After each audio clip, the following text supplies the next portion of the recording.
আরে পাবলো বাবু, কি অভিপ্রায়ে আগমন? আগে আর তো অন্য জোটে না মশাই, সেই যে কাজে। কাজ? আজ এই সুমধুর শরৎকালে কাজের কথা কে বলে? আগে ইচ্ছে করে কেউ বলে না, কিন্তু পেটের জ্বালায়। পেটের জ্বালা? ছি ছি, এটা অত্যন্ত ছোট মাপের কথা। এ কথা আর বলবেন না। যে আগে আর বলবো না, কিন্তু ওই কথাটা সর্বদাই মনে পড়ে।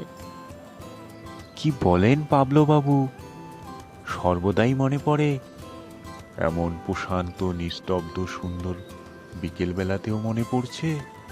আগে পড়ছে বই কি, এখন তো আরো বেশি মনে পড়ছে। সেই 10:30 বেলায় দুটো ভাত মুখে গুজে উমেদারি করতে বের হয়েছি, তারপরে তো আর খাওয়া হয়নি। তা না হলো, খাওয়া বা নাই হলো,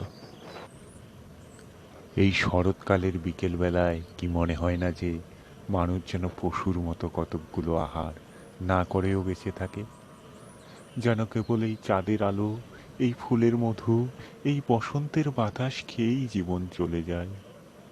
আহা! আগে জীবন চলে যায় সত্যি, কিন্তু জীবন রক্ষে হয় না, আরো কিছু খাবার আবশ্যক করে। তবে তাই খাওগে, যাও। কেবল মুঠো মুঠো কতগুলো ভাত, ডাল আর চচ্চড়ি গেলোগে, যাও। এখানে তোমাকে কে ঢুকতে বলেছে? কোথায় পাওয়া যাবে মশাই? আমি এখনই যাচ্ছি।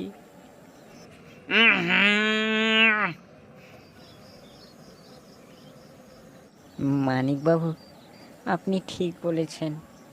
আপনার এই বাগানের হাওয়া খেলেই পেট ভরে যায়, আর কিছু খেতে ইচ্ছে করে না। এই কথা আপনার মুখে শুনে খুশি হলুম। এই হচ্ছে যথার্থ মানুষের মতো কথা। হ্যাঁ, বসুন, এখানে বসুন। এমন বাগান থাকতে ওইদিকে যাচ্ছেন কেন? বসি, কিন্তু এই হিমের সময়টা গায়ে একখানা কাপড়ও নেই। এই শরৎকালে একটু ঠান্ডা, ওটা কোনো ব্যাপার না। বাহ বাহ বাহ, দেখে চক্ষু জুড়োয় খণ্ড খণ্ড সাদা মেঘগুলি, নীল আকাশ সরোবরে রাজহংসের মতো ভেসে বেড়াচ্ছে, আর মাঝখানে চাঁদ যেন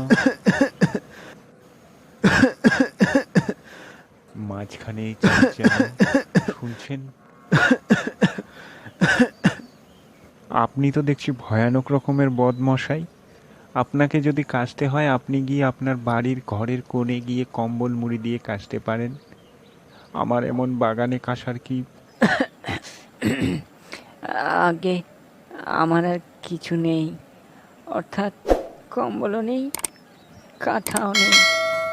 প্রকৃতির এই শোভা দেখে আমার একটি গান মনে পড়ছে, আমি গাই। সুন্দর উপবন বিকশিত তরু গণ মনোহর বধূ।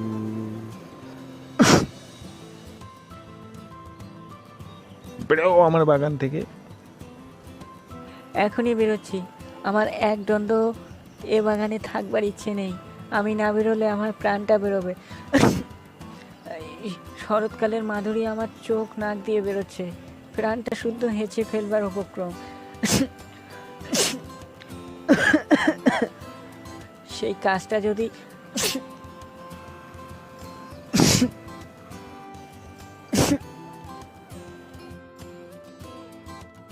বাবু, আপনার খাবার তৈরি হয়ে গেছে।